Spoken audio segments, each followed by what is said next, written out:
Revista Jurídica Nacional Prescriptia, su consejo editorial y los mejores ponentes de México y del extranjero. Magno Congreso Internacional en las materias de amparo, penal y civil, en homenaje del gran jurista, profesor emérito de la UNAM, autor de obras jurídicas de trascendencia nacional, doctor emérito Raúl Carrancay Rivas, los mejores ponentes de México.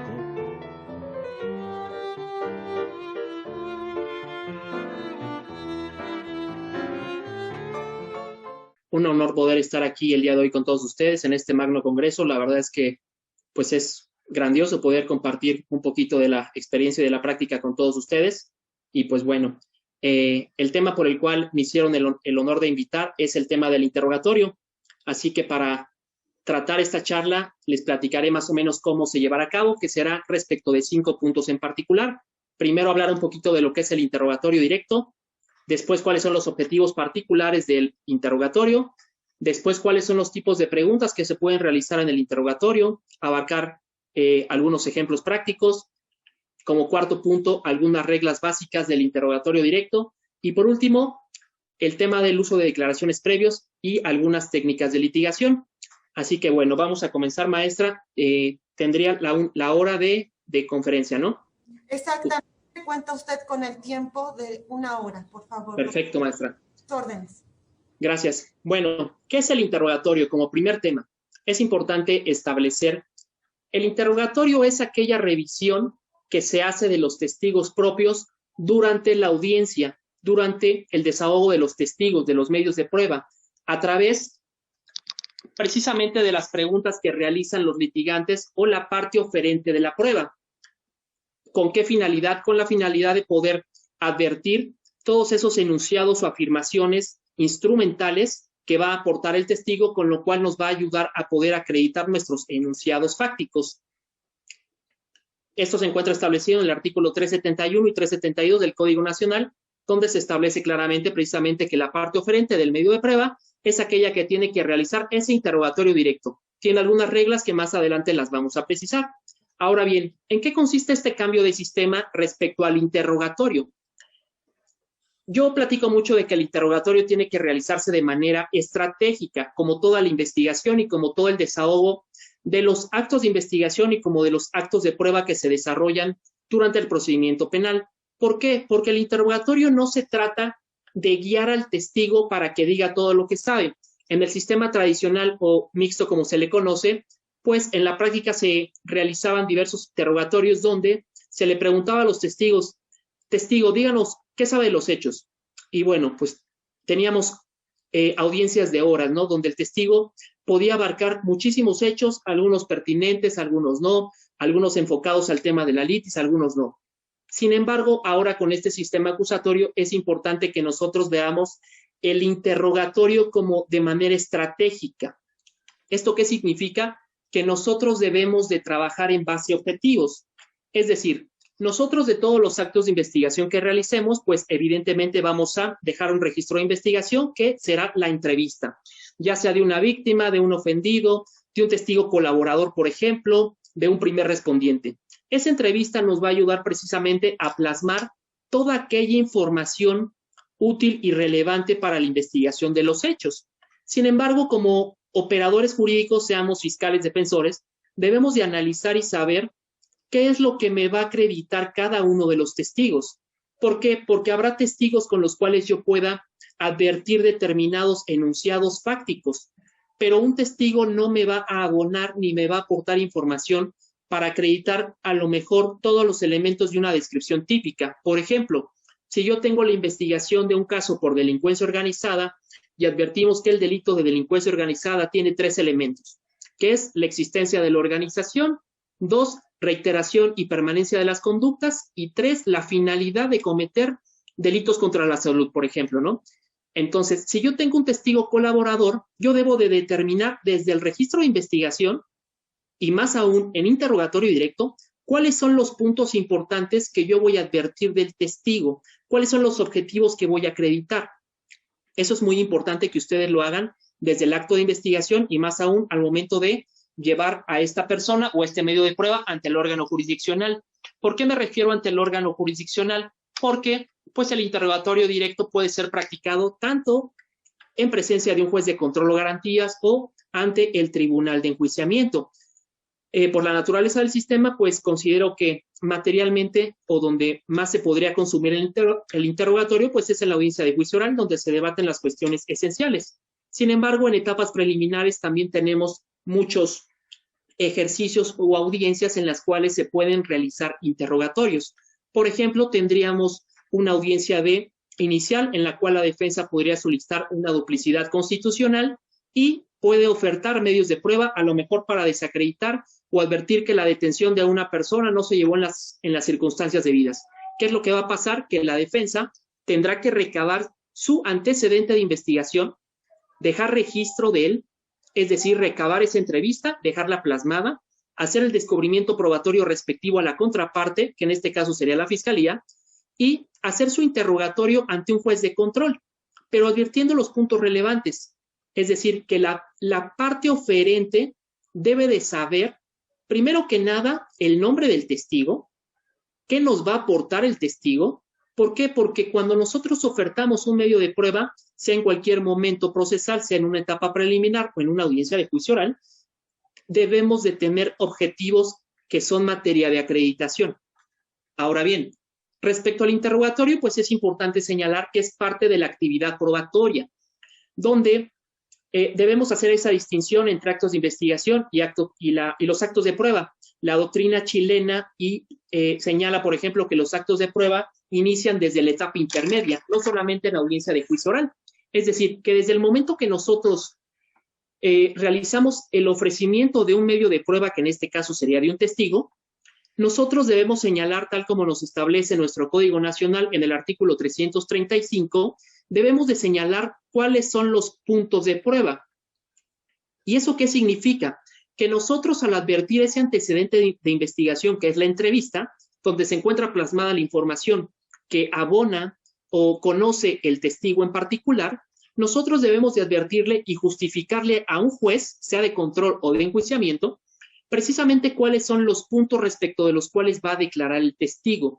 Esto hace referencia a que nuestro interrogatorio tiene que ir de manera estratégica, tiene que ir acotado. Por ejemplo, en el caso que les ponía, si tengo yo a una defensa que me quiere desacreditar a lo mejor que la detención no se llevó en ciertas circunstancias, pues tendrá que justificar el testigo que va a ofrecer respecto de qué puntos va a declarar. ¿Por qué? Porque esos puntos probatorios van a ser materia de debate de admisibilidad. En una etapa intermedia van a ser sujetos de debate en ese control horizontal con la contraparte, donde la parte oferente me va a tener que justificar pertinencia y utilidad. La pertinencia, pues, puede ser una relación directa o indirecta con los hechos que se ventilan, y la utilidad precisamente es que esa información que abone ese testigo ayude precisamente a lograr esos objetivos del Código Nacional, que es el esclarecimiento de los hechos. Aquí hay algo muy importante. El artículo 335 señala el señalamiento de los puntos de prueba. Sin embargo, como yo señalaba, también en etapas preliminares se pueden realizar desahogos de medios de prueba. En particular, se pueden realizar interrogatorios. Por ejemplo, en una prueba anticipada o anticipo de prueba, como se señala en otros países, al momento de que nosotros realizamos el ofrecimiento para realizar el debate de admisibilidad de una prueba anticipada ante un juez de control, la parte oferente tiene que realizar también el señalamiento de cuáles son los puntos de prueba respecto de los cuales va a declarar un testigo, que pues, es precisamente importante que nosotros, insisto, realicemos un adecuado registro de investigación de esa entrevista y además establezcamos cuáles son los objetivos que vamos a acreditar con cada testigo. ¿Por qué? Porque no todos los testigos nos van a abonar o nos van a ayudar a acreditar todos los elementos de la descripción típica, como lo he señalado. Ahora bien, vamos a abordar el segundo tema, que es los objetivos del interrogatorio. Ya platicamos un poquito de, como introducción, qué es el interrogatorio, de qué se trata, en qué parte se puede desenvolver del sistema penal acusatorio. Ahora bien, ¿cuáles son los objetivos? ¿Para qué lo ofrezco? Bueno, el interrogatorio directo tiene 4 objetivos, que son, primero que nada, la acreditación del testigo. Segundo, la acreditación de proposiciones fácticas. Tercero, la incorporación de prueba. Y cuarto, brindar información para acreditar otros hechos. Vamos a abarcar cada uno. Primero que nada, la acreditación, perdón. ¿A qué se refiere este objetivo? La doctrina chilena se refiere que este objetivo trata de que nosotros le demos elementos fácticos al juzgador para que pueda advertir la credibilidad o fortaleza de un testigo. Es decir, es a lo que se le conoce como preguntas de legitimación. ¿Por qué? Porque este momento es la primera oportunidad en la cual un testigo se va a situar en esa posición como testigo y es el primer momento en el cual el órgano jurisdiccional va a poder escuchar la información que tiene este testigo. Entonces, de ahí que es muy importante que nosotros realicemos este tipo de preguntas de acreditación respecto del testigo que tenemos ahí, sea una víctima, sea un testigo colaborador, sea un perito, por ejemplo, sea un testigo protegido, sea cualquier elemento, a lo mejor primer respondiente, etcétera, ¿no? Ahora bien, ¿qué se pretende realizar con esta acreditación? Yo ya señalé que es darle información al juzgador para que sepa quién es la persona que se encuentra situada ahí. Sin embargo, uno de los puntos que vamos a lograr con esta acreditación es darle esa credibilidad al testigo, esa fortaleza en su persona.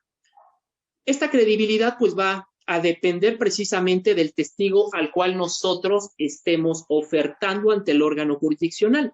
No va a ser lo mismo que yo haga la acreditación de una persona que fue víctima a lo mejor de un delito de trata de personas, no es lo mismo que yo haga la acreditación de un primer respondiente, no es lo mismo que yo haga la acreditación, por ejemplo, de un perito en materia de análisis forense, experto en extracciones de información e intervención de comunicaciones.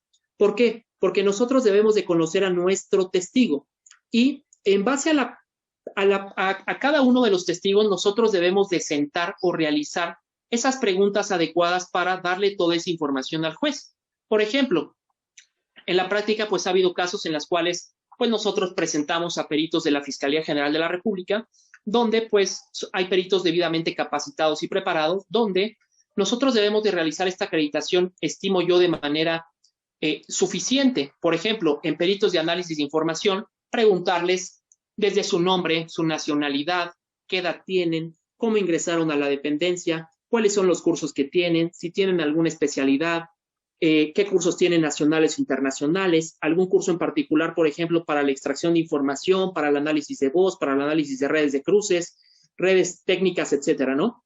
Además, preguntarle cuáles son los principios que rigen a dicho servidor público, si tiene algún interés en el caso, etcétera. Esas son algunas de las preguntas que yo realizo en mi acreditación del testigo, como ejemplo genérico. Ahora bien, un segundo apartado de la acreditación sería ahora abordar la credibilidad del testimonio. ¿Por qué? Porque esa información que nosotros le demos al juzgador va a abonar precisamente a que fortalezcamos toda la información de fondo que nos va a dar el testigo.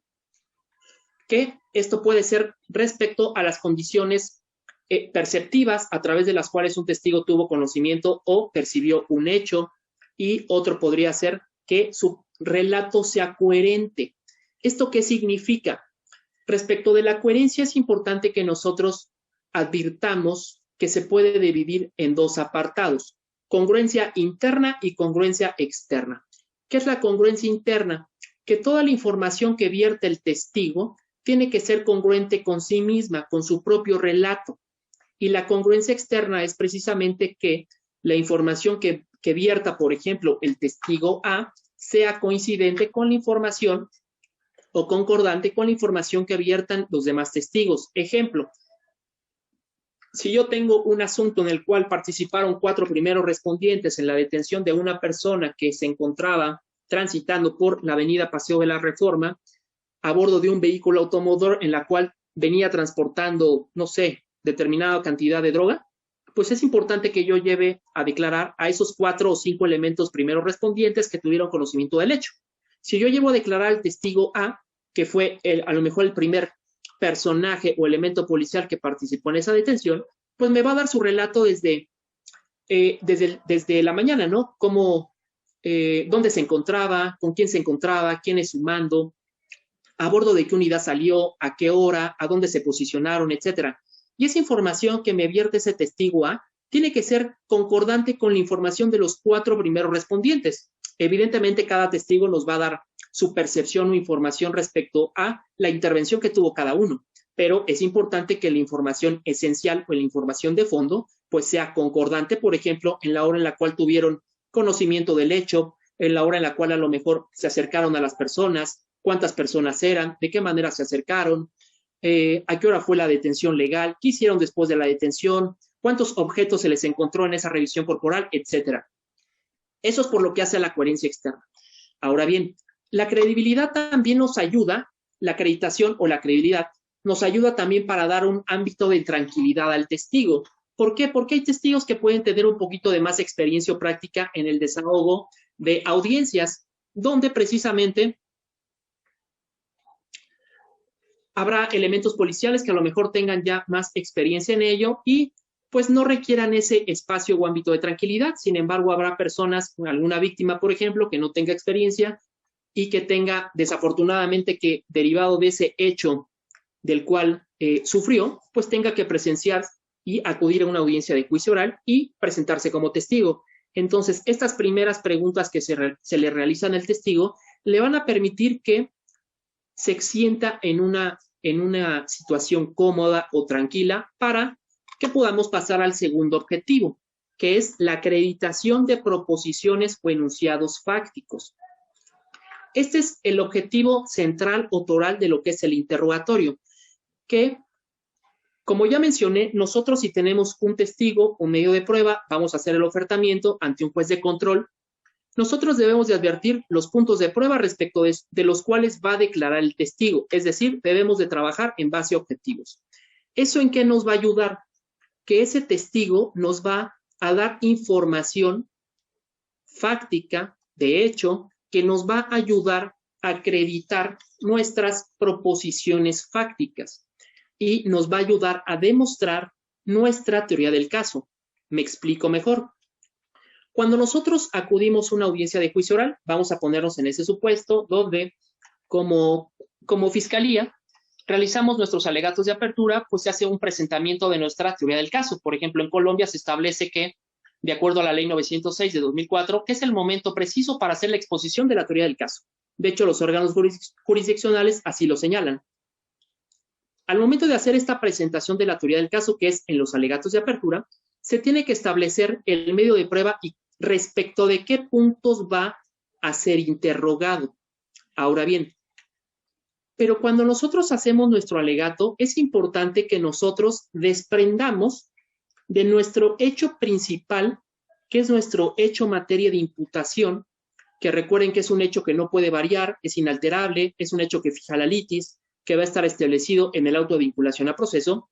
Ese hecho debemos desagregarlo o desmembrarlo en determinados enunciados fácticos. Esos enunciados fácticos son los que se desprenden de la descripción típica del delito. Es decir, por ejemplo, tenemos un delito de portación de arma de fuego, que hace rato platicaba con una compañera, donde los elementos de la descripción típica serían, por ejemplo, primero, la existencia del arma, 2, que el sujeto activo porte ese arma de fuego, y 3, que esa arma no tenga autorización para poseerla o portarla.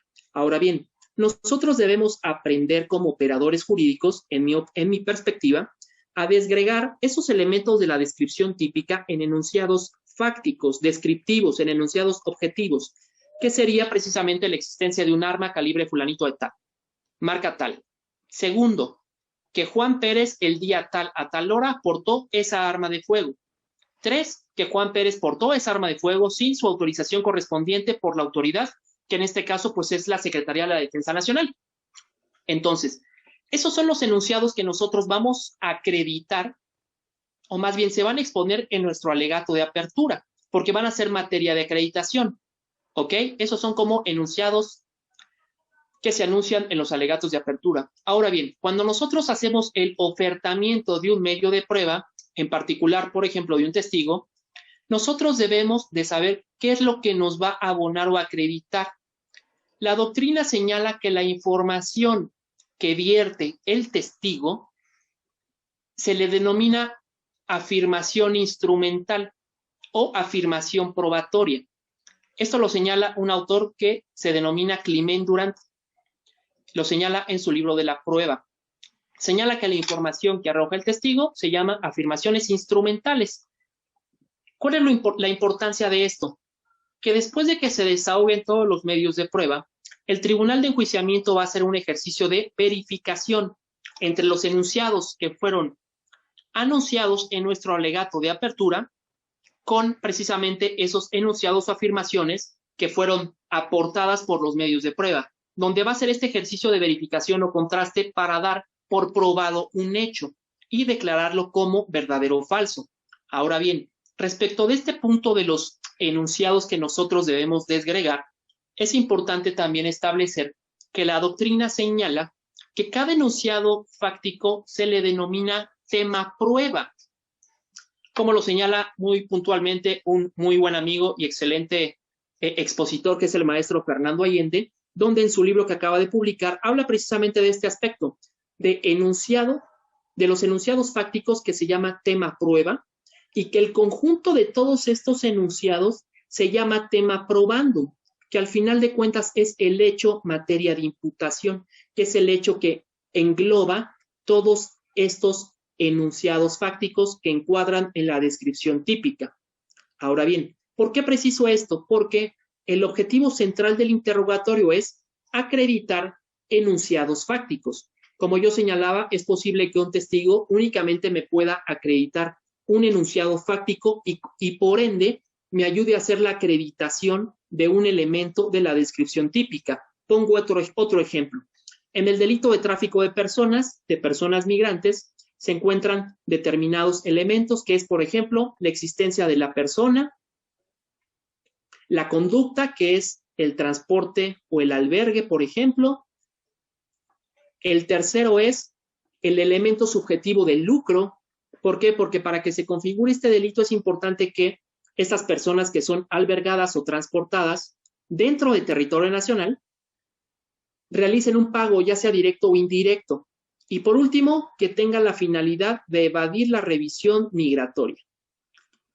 Entonces, en la práctica se ha dado el caso donde cuando nosotros llevábamos, o en mi caso llevaba a desahogar a personas migrantes, es importante que una persona migrante no me va a acreditar todos los enunciados fácticos que encuadran en la descripción típica. ¿Por qué?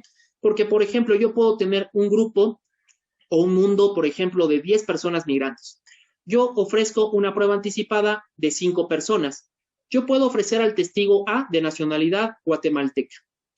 Puede ser que esta persona, al momento de que yo haga el ofertamiento de su testimonio en prueba anticipada, esta persona únicamente, derivado de la entrevista de la cual yo dejé registro de investigación, únicamente me aborde por la experiencia, por las circunstancias, porque la información que le consta, por sus vivencias, únicamente puede ser que me abone información respecto evidente de que es una persona extranjera y de que ingresó de manera ilegal al país. Eso al preguntarle su nacionalidad y si cuenta con algún documento migratorio para la internación legal en México. Y puede ser que esta persona migrante A únicamente me abone información respecto a que fue transportada de territorio nacional. Puede ser que a lo mejor por alguna otra cuestión ajena no me hable, por ejemplo, de que realizó algún pago de manera directa o indirecta, ya sea a un coyote o a un guía desde su país en Sudamérica, o lo pueda realizar a lo mejor ingresando ya a territorio nacional.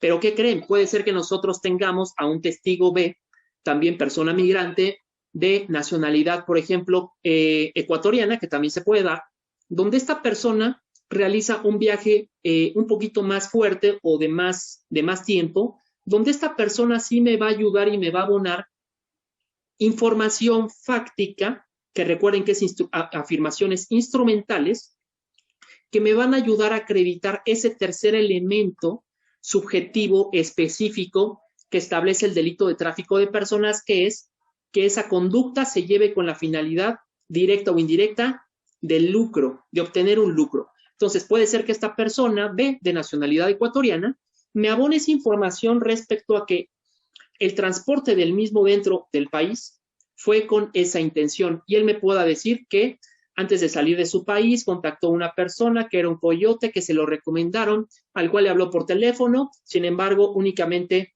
habló por teléfono y fue a lo mejor otro pariente, otro familiar, quien hizo el trato con él, realizaron un depósito bancario donde realizaron la cantidad de 50% del pasaje y una vez que llegara a su lugar de origen, Estados Unidos, la familia tenía la obligación de realizar ese 50% que le faltaba. Entonces, ese testigo me puede abonar a lo mejor esa información. Pero como les digo, no todos los testigos nos van a abonar todo, ni nos van a ayudar a acreditar todo. De ahí que todo lo tengamos que hacer de manera estratégica, insisto, en base a objetivos. Porque pues ello nos va a ayudar el día que nosotros lleguemos a alegatos de clausura, precisamente a advertir cuáles son los testigos que nos acreditan ciertos elementos. Ahora bien, ¿cómo se realiza este ejercicio de interrogatorio para acreditar nuestras proposiciones fácticas? Se puede realizar de dos maneras. Se puede realizar de manera cronológica o se puede realizar de manera temática. Respecto a la forma cronológica, se sugiere en la práctica que ustedes trabajen con preguntas abiertas y también con preguntas cerradas. Ahorita vamos a ver los tipos de preguntas permitidas. Pero en particular que ustedes hagan unos ejercicios que se llaman de freezing. ¿Qué significa esto? Que en determinados aspectos, en hechos puntuales o que sean de naturaleza relevante para los hechos que se están investigando, ustedes hagan ese ejercicio de cámara lenta y focalicen esa información para que el juez pueda advertir o adquirir ese conocimiento al momento de hacer ese ejercicio de contraste con esos enunciados que fueron anunciados en alegatos de apertura. Y evidentemente de manera cronológica, pero eso dependerá caso a caso. Ahora bien, la segunda forma es de manera temática. ¿Qué significa? Que nosotros vayamos trabajando por temas. Yo recomiendo, y también por la doctrina, que este interrogatorio se realice sobre todo de manera temática con los peritos. Es decir, que al momento de que nosotros llevemos a interrogar a un perito, por ejemplo, se me ocurre en materia de balística forense, quien tuvo a la vista la identificación y características de un arma de fuego, pues nosotros realicemos un interrogatorio de manera temática. Por ejemplo, primero realicemos la acreditación. Nombre del perito, edad, a qué se dedica, cuándo ingresó a la fiscalía, si ha tomado cursos de actualización, qué tipo de cursos ha tomado, si tiene algún interés en el asunto, que nos diga cuáles son los principios que rigen al perito, etcétera. Después de eso, empezar a hacerle preguntas respecto a su dictamen, pero de manera temática. Es decir, perito, dígame cómo está usted estructurado su dictamen. Y el perito nos tendrá que señalar, bueno, mi peritaje se compone de un rubro, de un planteamiento del problema, de una metodología, a lo mejor de un análisis técnico, a lo mejor de un apartado de identificación de armas de fuego y a lo mejor de un apartado de conclusiones. Ok, perito, bueno, vamos a abordar cada uno de estos temas. Perito, ¿cuál fue el planteamiento del problema en este caso? Y empezamos con el planteamiento del problema. Después de que nos aborde esta temática, se le puede preguntar al perito, perito, ¿nos puede decir cuál fue la metodología aplicada en el presente caso? Y ustedes así lo van llevando de manera temática. Esto se recomienda con los peritos o hasta analistas, ustedes lo pueden realizar para que tengan una mejor estructura de la información que tiene precisamente el testigo. Ahora bien, un tercer objetivo de lo que es el interrogatorio es la incorporación de prueba, que puede ser evidencia material o puede ser evidencia documental. Nuestro Código Nacional establece en diversos artículos, en particular el 383, la forma en la cual se debe de realizar este ejercicio de incorporación, que debe de ser previa acreditación de ese objeto, sea una evidencia material o sea un documento. Se le puede poner a la vista este objeto precisamente para que lo reconozca y en su caso se pueda hacer ese ejercicio de incorporación. Es importante aquí señalar que hay una diferencia entre lo que es la evidencia física y la evidencia ilustrativa. ¿Por qué? Porque toda aquella evidencia se tiene que elegir o seleccionar un testigo de acreditación o un testigo instrumental para que se pueda incorporar esa información. ¿Por qué? Porque hay autores como Beitelman, que es chileno, se encuentra otro maestro de Puerto Rico, que señala precisamente que para la incorporación de la prueba se requiere este testigo. ¿Por qué? Porque las pruebas no hablan por sí mismas. Nosotros tenemos que hacerlas hablar. ¿Cómo se realiza esto? Precisamente a través de una técnica muy particular que se las voy a comentar. Para que nosotros podamos hacer este ejercicio de incorporación, hay algunos pasos que debemos de realizar. Primero es la elección del testigo idóneo. ¿Qué significa? Que nosotros debemos advertir de todos los testigos o datos de prueba o medios de convicción que tenemos, dependiendo del estadio procesal, debemos advertir cuál es el mejor testigo o el idóneo para poder hacer la incorporación de un objeto. Por ejemplo, tengo el caso de una detención de diverso armamento bélico, donde evidentemente tengo a 3 primeros respondientes que participaron en la detención, tengo a 3 elementos de la Secretaría de la Defensa Nacional, donde hacen la puesta a disposición de estos objetos, de una detención en flagrancia. Después de que yo inicio mi carpeta de investigación, mando a analizar estos objetos y evidentemente recabo un dictamen en materia de balística. ¿Qué hago con ese dictamen? Pues precisamente me arroja todas las características técnicas de ese armamento bélico. Ahora bien, nosotros en este caso tenemos la oportunidad o facilidad de poder elegir a cualquiera de los 2 testigos para poder hacer la incorporación de las armas de fuego. Yo siempre con mis compañeros les propongo que elijan al mejor. ¿Quién es el mejor testigo que me puede hablar y detallar un arma de fuego? Puede ser un primer respondiente, evidentemente, sin desacreditarlo. Es posible que un elemento de la Sedena, de la Marina, un policía, que hay gente muy, muy preparada, me pueda dar esa información por la experiencia que tenga. Sin embargo, también lo puedo hacer con el perito en balística. Así que es importante que ustedes elijan ese testigo. Y no solamente elegir el testigo, sino elegir el orden en el cual va a declarar ese testigo. Después, elegir dentro de todo el relato del testigo, elegir en qué sección o en qué parte del relato se va a hacer la incorporación o el ejercicio. Ahora bien, el segundo paso es sentar las bases probatorias. Significa que dentro del relato que nosotros elijamos, nosotros debemos de advertir a través de las preguntas que le realicemos que el testigo nos arroje la mayor cantidad de características de ese objeto o ese documento. Por ejemplo, de esa arma de fuego, color, tipo, arma, calibre, dónde fue encontrada, cómo fue identificada, embalada, etc. Por ejemplo, si tengo un acta de nacimiento, pues me podrá arrojar el número de acta de nacimiento, el folio, quién la suscribió, a nombre de quién está, fecha de nacimiento de la persona, etc. Fecha de impresión, por ejemplo, ¿no? Aquí la pregunta sería, ¿cuántas características son las recomendables? Bueno, yo creo que eso también depende a cada caso, donde precisamente nosotros debemos de sentar la mayor cantidad de características que identifiquen de manera puntual ese objeto o documento. El tercero, una vez que el testigo me arroje esa información, se hará la exhibición del documento, el objeto, para ver si lo puede reconocer, donde se le podrá preguntar al testigo si tiene la capacidad de poder.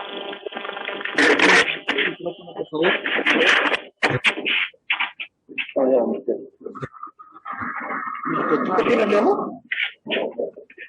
¿Te voy a apagar su micrófono? Este ejercicio se le hacen determinadas preguntas al testigo para preguntarle si se encuentra en capacidad de reconocer ese objeto y ese documento. Y se le pregunta, testigo, si usted volviera a ver este objeto o este documento, ¿lo podría reconocer? Y el testigo nos dice sí. Se le tiene que preguntar, ¿por qué lo podría reconocer? Ah, ok. El testigo nos dará las características o la información por la cual él está en condiciones de poder volver a ver, a reconocer ese documento o ese objeto. Después de que el testigo nos señale que sí, se le puede preguntar en un quinto paso respecto a la mismidad de ese objeto. Es muy importante que nosotros le hagamos esas preguntas. ¿Por qué? Porque hay evidencia física, documental o evidencia electrónica que también tiene ciertas particularidades donde nosotros debemos hacer ese tipo de preguntas. Testigo, ¿cómo se encontraba la evidencia al momento de que usted la analizó? Entonces, con eso nosotros vamos dando la información al juez de que ese objeto no ha sido alterado. Y por último, pues el ejercicio de incorporación. Ahora bien, un cuarto objetivo será la acreditación de otra prueba, es decir, no solamente los hechos principales, que son los enunciados fácticos o el tema prueba del cual hablaba hace un momento, sino es posible que los testigos nos puedan arrojar información para acreditar hechos periféricos. Por ejemplo, el testigo nos puede abonar y dar información respecto a las circunstancias del lugar, cómo se encontraba, la iluminación, a qué distancia se encontraban los primeros respondientes del vehículo en el cual venían transportando la droga o las armas de fuego. Nos pueden señalar, ¿qué más? El número de unidades oficiales en las cuales se encontraban, etcétera. Toda esa información que rodea al hecho principal, pero que al final le va a abonar o le va a dar credibilidad a nuestro testigo. Ahora bien, vamos a pasar al tercer objetivo, que es el tipo de preguntas que se pueden realizar. Para ello es muy importante lo que nos señala un autor que es Gianrico Carofilio, que señala que para entender que una respuesta es errónea, no hace falta tener una inteligencia excepcional, pero para entender que lo erróneo es la pregunta, se necesita, dice, tener una mente creativa. ¿Esto qué significa? Que hay ocasiones en la práctica donde nosotros como operadores podemos realizar una pregunta al testigo y no obtenemos la respuesta adecuada o la respuesta que queremos de ese testigo. Pero eso no es a lo mejor porque el testigo no nos arroje la información que queramos, sino eso es porque a lo mejor la pregunta está mal formulada. Yo aconsejaría o recomendaría que como operadores, como litigantes, pues no debemos de caer en ese momento de enojo con el testigo, porque al final yo debo de saber cuáles son los objetivos que voy a acreditar con ese testigo y la información que voy a advertir. Entonces yo soy el que debe de realizar la pregunta más sencilla para poder advertir esa información y con ello poder cumplir pues cada uno de mis objetivos, que sería credibilidad, acreditar proposiciones fácticas o incorporar cualquier tipo de evidencia, sea material o documental, como lo señalaba. Ahora bien, ¿cuáles son las preguntas que se pueden realizar? Hay 4 tipos de preguntas. La primera pregunta es preguntas abiertas. Este tipo de preguntas son aquellas que invitan al testigo a que narre los hechos. Evidentemente, no es una pregunta narrativa, no obstante que la doctrina chilena también señala que hay preguntas narrativas. Sin embargo, la abierta tiene que ser pertinente y útil para el esclarecimiento de los hechos, donde se le pregunta, por ejemplo, al testigo, dígame qué se encontraba realizando el día de hoy, 24 de marzo, aproximadamente a las 19 horas. Eso puede ser sujeto de objeción. A lo mejor por algunas personas pueden pensar que yo no he obtenido esa información, pero bueno, eso lo voy a abordar un poquito más adelante. Entonces, nosotros podemos hacer ese tipo de preguntas para que el testigo nos empiece a arrojar toda la información respecto a los hechos materia de acreditación, que son los hechos penalmente relevantes. Ahora bien, segundo tipo de preguntas, preguntas cerradas.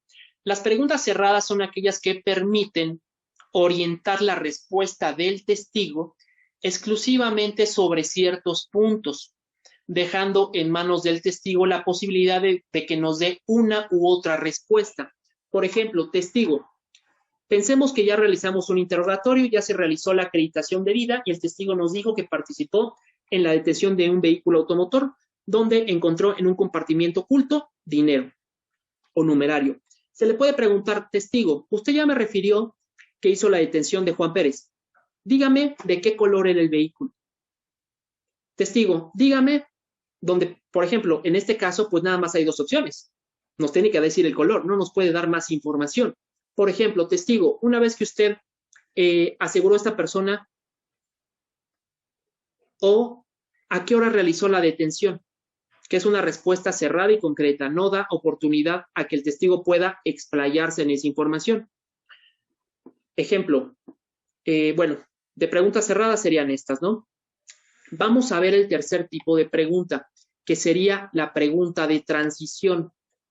Respecto a la pregunta de transición, es muy importante señalar que este tipo de pregunta es un título o un encabezado que se le pone o se establece antes de iniciar una pregunta abierta. Y, por ejemplo, se utiliza sobre todo para hacer cambios de tema. Ejemplo, puede ser que nosotros estemos interrogando a un perito en materia de tránsito vehicular. Yo les platicaba hace un momento que se recomienda que ese ejercicio de interrogatorio se realice de manera temática, donde nosotros, después de que realicemos esa acreditación, de preferencia realicemos ese interrogatorio de manera temática, desagregando o desmembrando todo su dictamen pericial. Entonces, ¿en qué nos ayudan las preguntas de transición? Por ejemplo, yo le puedo empezar a preguntar a mi perito, ¿cuál es su nombre? ¿A qué se dedica? ¿Cuál es su formación? ¿Cuántos años tiene en la dependencia? ¿Cuáles son sus principios? Dígame, ¿tiene algunos cursos? ¿Tiene algún interés en el caso? Después de eso, yo puedo hacer una pregunta de transición para cambiar de la acreditación a las preguntas de fondo, que sería, testigo, Vamos a pasar a otro tema. Por favor, quiero que se enfoque en su dictamen pericial. ¿Ok? Empiezo a preguntarle sobre su dictamen pericial. Esa es una pregunta de transición. Ahora bien, una vez que yo empiezo a preguntarle al perito, perito, ¿cómo se encuentra estructurado su dictamen pericial?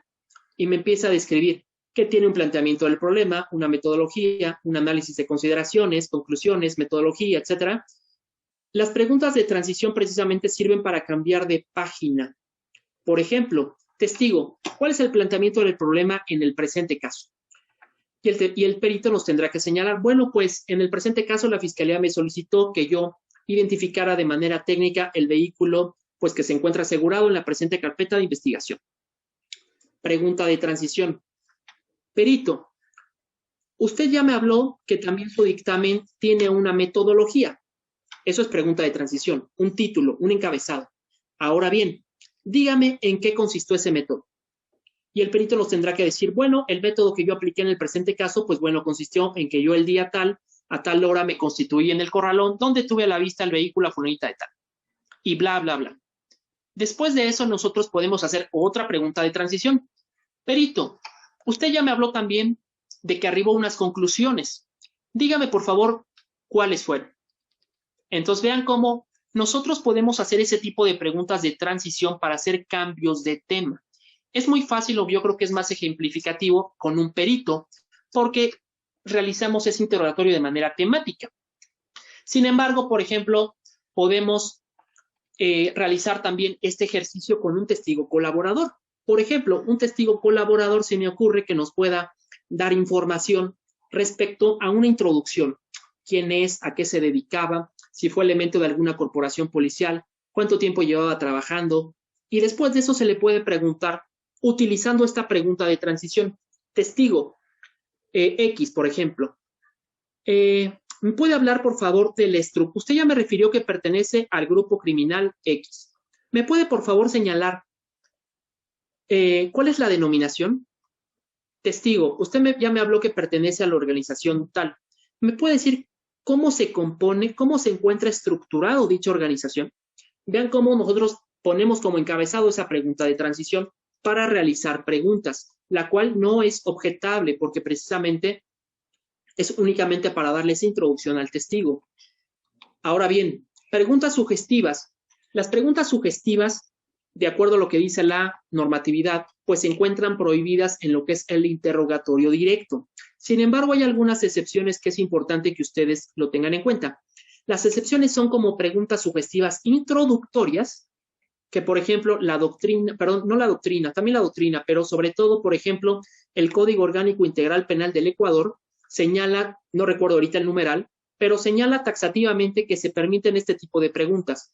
Es decir, que no obstante, por ejemplo, que yo antes señalaba, que el testigo no me haya arrojado la información a lo mejor de que era perito médico, al momento de su acreditación yo le puedo preguntar, perito o médico, dígame, ¿cuál es su especialidad? A lo mejor algún operador me podría decir, bueno, es que eso es materia de objeción porque el testigo no ha referido que es médico. Tal vez sí, pero hay excepciones, tanto en la doctrina, donde se tienen que analizar. Y sobre todo, el día que ustedes vayan a realizar una objeción, desde mi perspectiva, deben de hacerlo atendiendo a su teoría del caso. Deben de ver si esa información les ataca o les afecta a su teoría del caso. En este caso, por ejemplo, ¿en qué te afectaría que si ya sabemos que se ofreció un perito en medicina forense, en que se realice ese tipo de pregunta introductoria? Otra sería el testigo hostil, donde pues nosotros ofertamos a un testigo, sin embargo, el testigo es evasivo, no contesta, etcétera, y nosotros tenemos que hacer un ejercicio para dejar sentada precisamente esa información respecto de que no está abonando información a la parte oferente. Ejemplo, yo puedo ofertar que alguna vez tuve me situé en ese escenario donde desahogué una prueba anticipada donde yo llevé a declarar ante un juez de control a 4 personas migrantes, donde recuerdo que esa primera persona migrante, al momento de hacerle fe, vean, las preguntas de acreditación, yo únicamente le pregunté, ¿cuál es su nombre? Y la señora no me contestaba. Señora, dígame, testigo, ¿cuál es su nacionalidad? No me sabía contestar, por nervio, por estrés, por lo que ustedes quieran. Dígame, ¿cuándo ingresó a territorio nacional? Y no contestaba. Donde pues se tuvo que hacer un ejercicio de testigo hostil, donde se tiene que dejar sentadas las bases al juez de control para poder hacer un ejercicio con preguntas sugestivas. En este caso, la normatividad y la doctrina permiten este ejercicio de testigo hostil. Sin embargo, es muy importante que si ustedes van a utilizar esta figura, es decir, realizar preguntas sugestivas en un interrogatorio directo a un testigo ya hostil, analicen el costo de credibilidad, porque no es lo mismo que el testigo arroje la información a través de preguntas abiertas a que el testigo a través de preguntas sugestivas en la calidad de testigo hostil me arroje esa información. ¿Por qué? Porque esto va a ser sujeto de valoración y puede ser que la contraparte en un alegato de clausura pueda restarle credibilidad precisamente a esta información que arroja el testigo. Entonces, aquí lo importante es que ustedes analicen si realmente ese testigo me va a ayudar o me abona o es muy importante para acreditar ciertos elementos de la descripción típica. La recomendación es hagan su ejercicio de testigo hostil.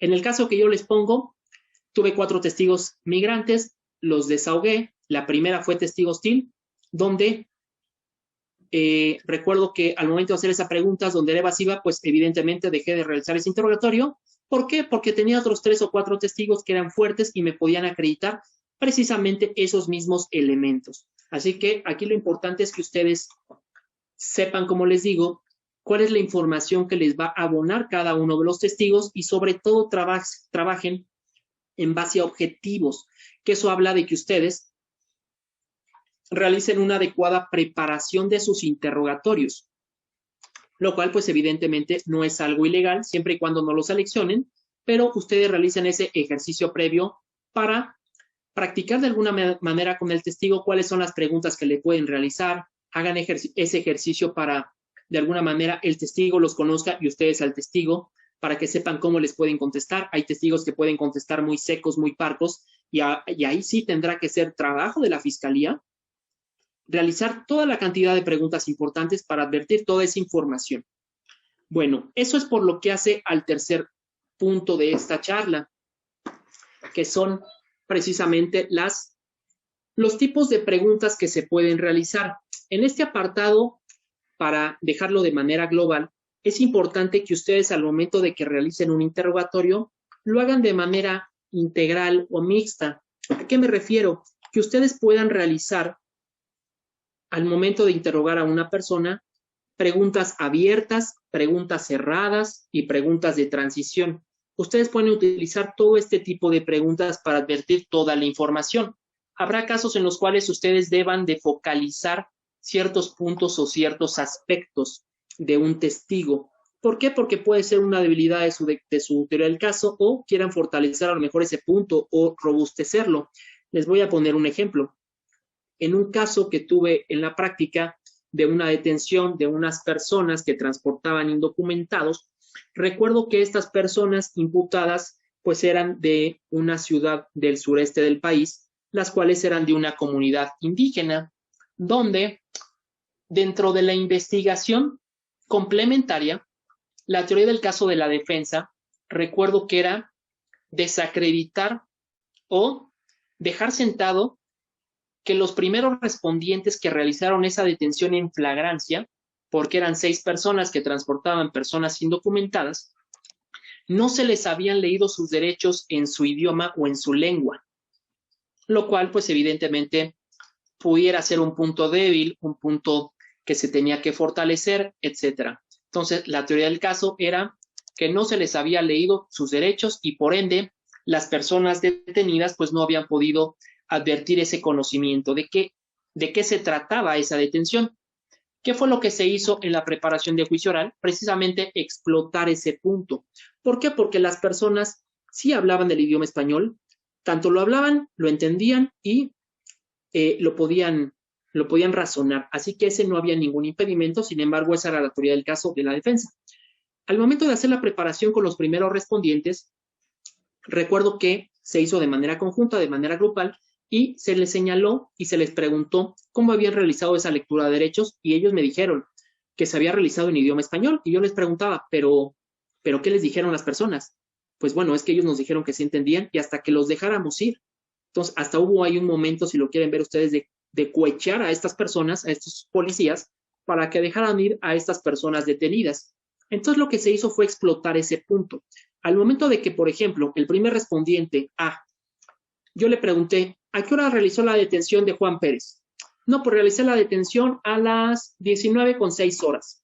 Ok, una vez que usted realizó la detención, ¿qué hizo? Bueno, yo realicé la lectura de derechos. Y ahí viene el momento de hacer preguntas cerradas o hacer el freezing, que es focalizar o una cámara lenta ese aspecto. Y yo le pregunté, testigo, y vean cuántas preguntas. Testigo, ¿quién realizó la lectura de derechos?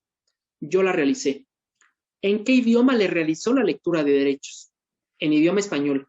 ¿Quién se encontraba presente con usted cuando realizó la lectura de derechos? Se encontraban mi compañero B y mi compañero C. ¿A qué distancia se encontraban de usted? Se encontraban a 1 metro.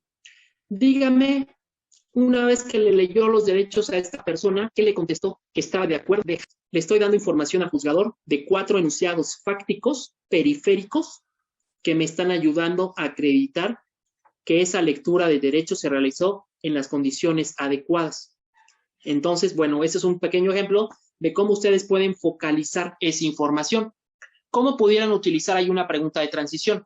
Testigo, usted ya me realizó la lectura, ya me informó que realizó la lectura de derechos de Juan Pérez. Ahora bien, testigo, una vez que realizó la lectura de derechos, ¿qué pasó? ¿Qué hizo después? ¿Qué hizo con la persona? Eso es una pregunta de transición para darle un giro o una vuelta a la página precisamente de ese momento y darle información al juzgador de que vamos a pasar a otro tema, de que viene otro tema relevante. Y eso es muy importante, considero que lo realicen al momento de realizar sus interrogatorios, porque habrá momentos muy, muy especiales. Por ejemplo, también me ha tocado desahogar este tipo de víctimas, donde hay momentos cruciales o muy importantes, donde ustedes los pueden situar en ese momento, por ejemplo, del transporte, donde puede haber, sin exagerar, casi 100 personas sentadas, sin poder moverse, haciendo sus necesidades en una camioneta de redilas o en un tráiler de caja seca. Entonces, ustedes pueden situar, por ejemplo, para advertir esa agravante, que es las condiciones inhumanas en las cuales vienen esas personas, ustedes pueden hacer ese ejercicio de freezing, que es, testigo, usted ya me refirió que venía en una caja seca. Dígame cómo era esa caja seca. Testigo, ¿cuántas personas venían ahí? Testigo, ¿cuáles eran las condiciones? Testigo, ¿cómo se sentía en ese lugar? Y ustedes van advirtiendo información que son enunciados fácticos que les van a ayudar a acreditar su objetivo principal. Ahora bien, el cuarto objetivo de este tema, de esta charla, que ya vamos terminando, es sentar algunas reglas básicas del interrogatorio, que son las siguientes, algunos tips que se recomiendan para que ustedes puedan ejercer de mejor manera este interrogatorio. El primero es la forma de ejecutarlo. Como ya lo señalé, es importante que lo realicen a través de preguntas abiertas, cerradas y de transición. Dependerá de cada testigo, dependerá precisamente de los hechos que ustedes estén ventilando o estén investigando para que ustedes puedan hacer este tipo de ejercicios, lo cual debidamente pues tiene que estar preparado. Segundo, nunca se pregunte si no se conoce la respuesta. ¿Esto qué significa? Que si nosotros realizamos un ofertamiento de un medio de prueba en una etapa preliminar o juicio, es porque nosotros conocemos al testigo y sabemos qué información va a abonar ese testigo para nuestros hechos. Tuve la oportunidad hace unos 15 días, 3 semanas, con una compañera, donde una defensa me ofertaba en una duplicidad constitucional. 2 testigos. ¿Quién es? ¿Quién sabe? Pero la defensa señalaba que ellos habían participado en los hechos y sabían respecto de la detención que no se había realizado en dichas circunstancias, lo cual evidentemente no puede ser, y me parece que es un ejercicio para tratar de sorprender al juzgador. ¿Por qué? Porque nosotros como operadores debemos de tener una teoría del caso, la cual se va perfeccionando dentro de la investigación, y evidentemente cuando acudimos a una etapa posterior es donde se plasma esa teoría del caso, y nosotros ya debemos de saber que si yo voy a ofrecer a Juan Pérez como primer respondiente es porque Juan Pérez me va a hablar de la detención de X. Entonces, es muy importante que si nosotros ya conocemos la información que tiene el testigo, que me va a acreditar el testigo, nosotros hagamos preguntas respecto de la información que ya está vertida en la entrevista. y no vayamos a pescar a ese interrogatorio o esa audiencia donde se practique esta técnica de litigación. Es decir, no vayan de pesca. Tercero, anticipen debilidades. Es muy importante que ustedes conozcan a su testigo. Por ejemplo, si tiene procedimientos administrativos, denuncias, quejas de derechos humanos, etcétera. Un caso muy rápido que les comento es, un día tuve un asunto en el estado del norte del país donde tenía un policía primer respondiente, donde recuerdo que me platicaba, porque de hecho no lo encontraba para poder notificarlo, que había sido suspendido, creo que 15 días, porque tuvo ahí una complicación, ¿no? Dentro de sus funciones, lo cual pues evidentemente salió a relucir en la audiencia de juicio. Sin embargo, se anticipó esa debilidad y se le preguntó al testigo, platíqueme de ese procedimiento. Y el testigo, en presencia del órgano jurisdiccional, anticipó esa debilidad, ese procedimiento, y recuerdo la pregunta final que le realicé, que fue testigo, y ¿cómo considera usted que va a terminar ese procedimiento? ¿O cómo va a culminar? Y me dijo que muy bien, porque él siempre se conducía de acuerdo a la normatividad y a los principios. Y efectivamente así fue. Y de hecho la juez pues lo valoró de manera, pues no por decirlo acertada, pero bueno, se obtuvo un resultado favorable. Entonces, siempre que ustedes tengan ahí una debilidad, es importante que la anticipen. Cuarto tip o cuarta regla básica. Ustedes utilicen apoyo gráfico. La doctrina puertorriqueña señala una diferencia entre lo que es la evidencia física. De hecho, ellos señalan evidencia demostrativa física y evidencia demostrativa ilustrativa. ¿Eso qué significa? Que hay evidencia física, por ejemplo, un arma de fuego que tiene que ser materia de incorporación a través del testigo idóneo. Pero vean la primera variante. Ustedes pueden utilizar esa evidencia física ya incorporada con un testigo, por ejemplo, en materia de balística. Ustedes pueden utilizar ese objeto ya incorporado, lo pueden utilizar de manera ilustrativa con los demás testigos. Entonces, si ustedes hacen ese ejercicio de incorporación con un primer testigo, pueden usar esa arma con los demás. Y eso aplica para cualquier tipo de evidencia. Segundo, ustedes pueden utilizar, que es la segunda variante, la evidencia ilustrativa. Por ejemplo, respecto a las circunstancias de la detención de una persona, ustedes pueden llevar a su primer respondiente, en el caso de la fiscalía, en el caso de la defensa, pues podrán llevar a su investigador privado, donde, con la finalidad de darle mayor información al juzgador, ustedes le pueden pedir esa, precisamente, explicación o que ilustre precisamente toda esa información. Bueno, ya para terminar esta charla respecto a estas reglas básicas, pues eviten los puros títulos, es decir, aborden toda la información. Es importante que ustedes realicen una técnica que es muy importante, que yo recomiendo, que es la técnica del eco, que es muy acertada precisamente para que realicen su interrogatorio, que es tomar en cuenta la información que ya le abona el testigo o que les dice, para que ustedes puedan realizar la pregunta subsecuente y lo vayan haciendo en una forma de eslabón o de cadena, y pues no tengan ese problema de objeciones por parte de la contraparte. Es decir, si el testigo les dice que realizó la detención de Juan Pérez, me están informando que todavía tengo un poquito más de tiempo. Si yo tengo, por ejemplo, la detención de una persona y el testigo me hace referencia a que detuvo a Juan Pérez a las 19:30 horas, yo puedo tomar esa información que me aporta el testigo para realizar mi segunda pregunta, que es: testigo, usted ya me refirió que detuvo a las 19:30 horas a Juan Pérez. Fíjense, tomo la información para realizar mi segunda pregunta. Dígame qué pasó después. Y puede ser que el testigo me diga, bueno, después de la detención le realizó la lectura de derechos de manera inmediata y después le realicé una revisión corporal en la cual le encontré determinados objetos. Técnica del eco. Ustedes tomen en cuenta esa información del testigo, que es: testigo, usted ya me dijo que aseguró determinados objetos. Ahí viene la pregunta. ¿Qué objetos aseguró? ¿Dónde los encontró? ¿Qué hizo con ellos? ¿Quién los identificó? ¿Quién los trasladó? Etcétera. Entonces, utilicen esta técnica que a mí me parece muy buena, muy adecuada. A mí me ha servido muchísimo en la práctica porque van realizando su interrogatorio de manera escalonada y van llevando de manera secuencial al juzgador en esa información. Y esto no va a ser materia de objeción por la contraparte. ¿Por qué? Porque ustedes van a tomar la información que aporta el testigo para formular una segunda pregunta. Entonces, es importante que ustedes hagan este tipo de técnica que también se le llama looping. Y la doctrina pues habla de looping simple, looping doble, etcétera. Y es muy importante que utilicen estas técnicas Porque mientras más utilicen esta técnica, por ejemplo, le van sembrando esa información al juzgador 1, 2, 3 o 4 veces respecto del mismo punto. Bueno, otro tip o otra regla básica es el redirecto. Es importante que sepamos que nuestro Código Nacional señala que la parte oferente de un testigo realiza su interrogatorio directo, la cual tiene determinados objetivos y preguntas que ya señalé. La contraparte tiene la oportunidad de realizar ese ejercicio de contradicción o de testeo de la información mediante preguntas sugestivas. Ahora bien, después de ese contrainterrogatorio que realiza la defensa, la parte oferente tiene la oportunidad de realizar ese redirecto, solamente que la regla es que ese redirecto únicamente se ciñe a los temas que fueron abordados en contrainterrogatorio. Y después de ese redirecto, pues viene después un recontra, que es precisamente que en ese punto,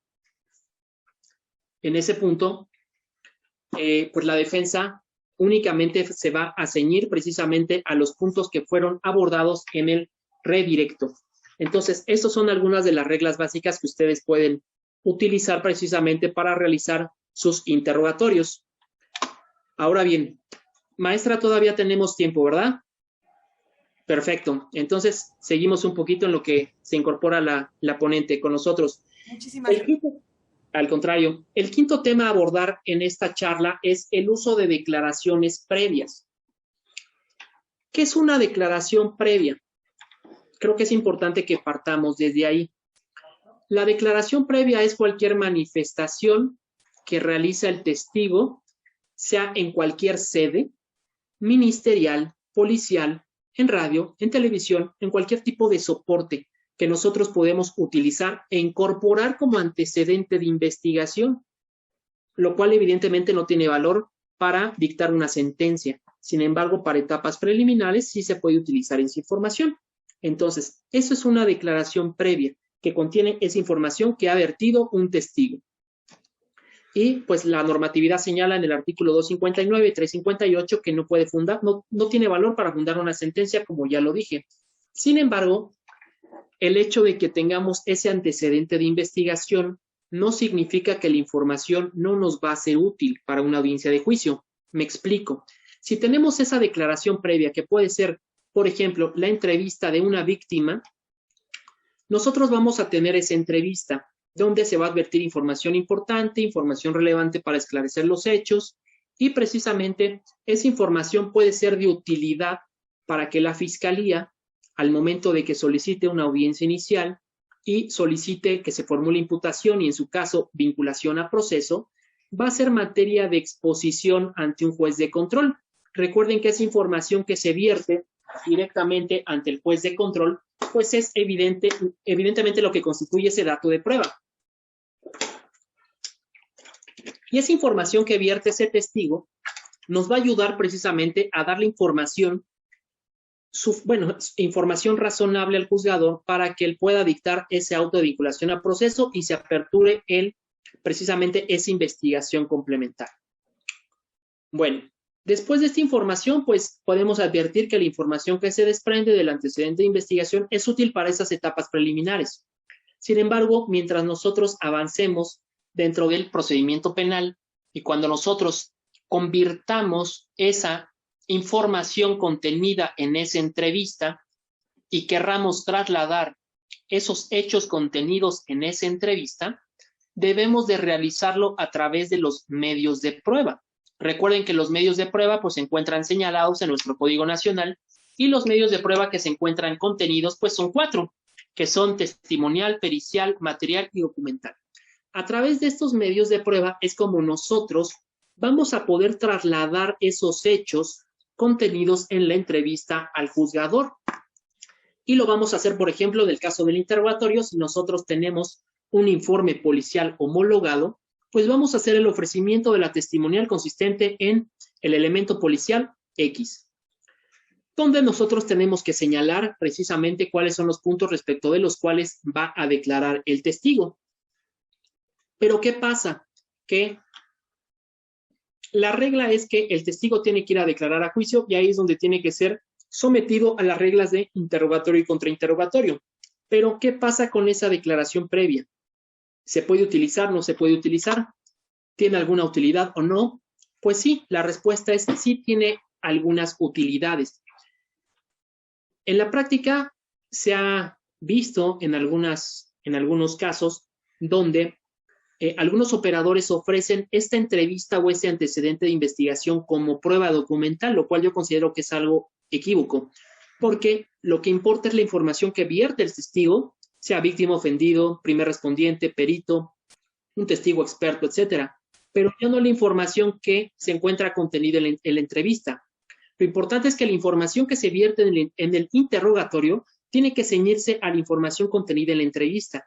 De ahí que cuando nosotros practiquemos ese acto de investigación, abordemos todos los puntos o temas relevantes que nos van a ayudar a acreditar nuestra teoría del caso.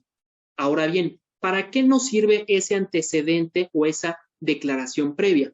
Pues tiene diversas utilidades. La primera utilidad es la preparación y la planificación de juicio oral.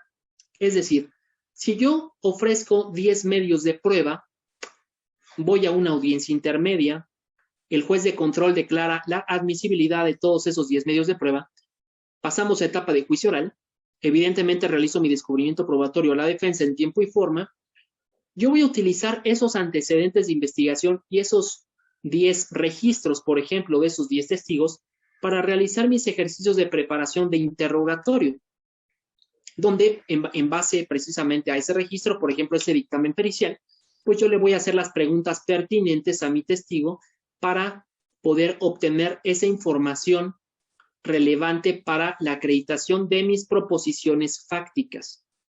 Ahora bien, esta declaración previa también sirve para el contrainterrogatorio, para que la contraparte pueda realizar ese ejercicio de contradicción o de testeo de esa información vertida en ese antecedente de investigación, donde la defensa tendrá que realizar en base a ese registro, pues sus preguntas sugestivas de manera temática de acuerdo a pues una técnica adecuada para advertir cuáles son los temas más importantes para realizar ese contrainterrogatorio.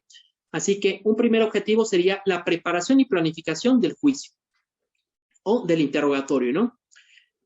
Ahora bien, un segundo uso que se le puede dar a estas declaraciones previas es el apoyo de memoria. Esta es una técnica de litigaciones que se encuentra señalada en el artículo 376 y si bien es cierto, es una técnica donde al momento de que se realiza el interrogatorio de un testigo, el testigo tiene que dar como respuesta un no recuerdo.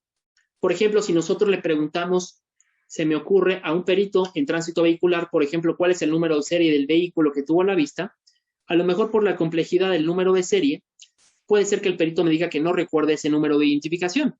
Entonces, si me dice que no recuerda ese número de identificación, yo podré estar en aptitud de realizar ese ejercicio de litigación que se llama apoyo de memoria, que es en base a ese no recordar la información, yo sentar las bases suficientes para que primero acredite que existe un registro de investigación, que es una entrevista, un dictamen pericial, etc. Después de que yo realice ese ejercicio de acreditación o ese puente, como se le llama, pues yo le ponga a la vista ese antecedente de investigación y el testigo, previo señalamiento del número de serie, por ejemplo, le ponga a la vista el registro de investigación, lo lea para sí y precisamente con eso le retire el registro de investigación y yo le pueda formular esa pregunta al testigo para precisamente ya poder advertir esa información importante del testigo. Ahora bien, también se puede utilizar para realizar una superación de contradicción. ¿Qué significa? Que aquí es cuando el testigo nos puede dar una información diferente o errónea al momento de realizar nuestro interrogatorio directo. Por ejemplo, que la detención a lo mejor de una persona en flagrancia se realizó a las 15 horas con 10 minutos en determinado lugar. Yo ofrezco como medio de prueba a 4 primeros respondientes donde uno de ellos, a lo mejor por alguna circunstancia ajena, nervios, etcétera, puede ser que me señale que la detención fue a las 16 horas o a las 19 horas, lo cual evidentemente me va a afectar mi teoría del caso. ¿Por qué? Porque mis testigos no van a tener esa congruencia externa y ni interna, ¿no? Porque el propio testigo pues está dando información que no es concordante o coherente con su propio relato. Y más aún, si un testigo A me señala que la detención de una persona fue a las 19 horas y todos los demás me hacen referencia que fue detenido a las 15 horas, pues evidentemente hay una contradicción, una información errónea. ¿Qué puedo hacer yo como litigante? Yo puedo hacer un ejercicio de superación de contradicción, donde con ese mismo ejercicio de litigación debo de sentar las bases para poder ponerle a la vista ese antecedente de investigación al testigo y previa acreditación yo le señale cuál es la parte que requiero que me manifieste con la pregunta que le voy a realizar, lo cual evidentemente es una técnica muy similar a lo que es el apoyo de memoria, donde el testigo tiene que leer para sí esa información, previo traslado de la defensa, evidentemente, y después de ese previo traslado y que yo le pongo a la vista ese documento, hago ese ejercicio de acreditación y después de ello pues le pido que lea para sí la información, le retiro el documento y le vuelvo a hacer la pregunta. ¿Para qué? Para que ya me arroje la información importante y me diga que la detención fue a las 15 horas. Esto es muy importante que lo realicemos y no lo dejemos pasar, porque esto puede tener serias afectaciones en nuestra teoría del caso. Y si la defensa se percata de esta situación, primero que nada, pues va a poder realizar un ejercicio de impugnación de credibilidad o evidenciar una contradicción al momento de que haga ese ejercicio de contrainterrogatorio, y además va a tener un costo de credibilidad, porque si la defensa se percata, pues va a llegar el alegato de clausura donde la defensa podrá señalar que precisamente los testigos no fueron coincidentes y pues hablan de diferentes tiempos y horarios, por ejemplo, ¿no? Otro de los ejercicios o uso de declaraciones previas, pues es precisamente el que nos señala el artículo 386 del Código Nacional de Procedimientos Penales, que se refiere precisamente a esa excepción para la incorporación por lectura de declaraciones previas. Y nuestro Código Nacional nos señala determinados supuestos donde yo puedo incorporar por lectura la información contenida en ese antecedente de investigación, que recuerden es una excepción a la regla. La regla es que la prueba es aquella que se desahoga ante el Tribunal de Enjuiciamiento bajo los principios rectores. Pero en casos excepcionales yo puedo incorporar la entrevista o ese antecedente, por ejemplo, cuando el testigo o coimputado haya fallecido, por ejemplo, cuando tenga un trastorno transitorio permanente, cuando haya perdido la capacidad de declarar o cuando la incomparecencia del testigo pues sea atribuible al acusado. Entonces, aquí es muy importante que si nosotros nos encontramos en alguno de estos supuestos, pues nosotros debemos de acreditar también esta información para que podamos hacer ese ejercicio de incorporación por lectura. Es decir, si yo me encuentro en el supuesto de que tengo un policía, porque yo un día me encontré en esa situación, de que tenía un policía de investigación que había realizado toda la investigación de campo de un asunto, desgraciadamente por unas actividades policiales del compañero, pues falleció, sufrió un atentado, falleció, etcétera. Entonces, ¿qué tengo que hacer? Al momento de que yo haga el ofrecimiento de los medios de prueba en la etapa intermedia, tengo que sentar esas bases precisamente de la circunstancia del fallecimiento de la persona para que yo pueda solicitar su incorporación en juicio como excepción. Bueno, eso es por lo que hace precisamente a algunas reglas básicas y el uso de declaraciones previas, por lo que hace al interrogatorio. Maestra, ¿cómo vamos de tiempo? Usted me indica. Voy terminando. Doctor Enrique Baeza Pulido, va a haber una sesión de preguntas y respuestas de 10 minutos una vez que usted indique que ha terminado su ponencia. Perfecto, maestra. Entonces ya voy cerrando la plática. Perfecto. Estos son los 5 puntos que yo expliqué al inicio que íbamos a abordar del interrogatorio. Entonces, para hacer una pequeña conclusión de esta pequeña charla es, el interrogatorio, ¿qué es? Es aquel ejercicio en el cual nosotros como partes procesales realizamos el ofrecimiento de un medio de prueba para trasladar esos hechos al juzgador. ¿Cómo lo vamos a hacer? A través del interrogatorio que realicemos de nuestros testigos. ¿Por qué? Porque la contraparte va a realizar un contrainterrogatorio precisamente para testear esa información. Ahora bien, eso es por lo que hace al interrogatorio. que es parte de la actividad probatoria que realizan las partes, ya sea en etapas preliminares o en audiencia de juicio oral. Un ejemplo de etapa preliminar puede ser una prueba anticipada o puede ser, por ejemplo, una revisión de medida cautelar, donde se encuentra una prisión preventiva justificada y la defensa ofrezca medios de prueba para acreditar a lo mejor el arraigo de una persona, por ejemplo. Ahora bien, no olviden los objetivos que se deben de sentar en un interrogatorio directo, que es la credibilidad del testigo, acreditar enunciados fácticos, incorporar prueba, ya sea material o documental, dependiendo del testigo, porque no con todos los testigos van a ser este objetivo, y sobre todo el cuarto, que es brindar información periférica para acreditar el hecho principal.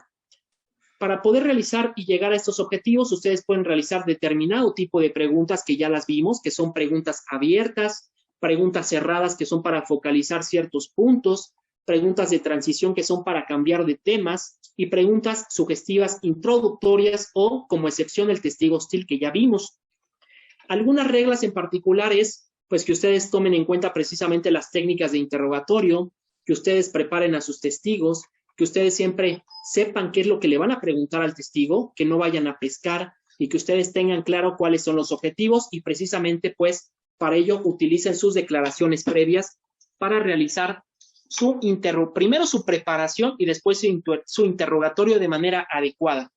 Y con ello, pues, insisto, ustedes puedan lograr el objetivo principal, que es advertir toda esa información que le llegará al juzgador, la cual tomará en cuenta para hacer ese ejercicio de contraste precisamente con los enunciados que fueron anunciados en alegato de apertura. Así que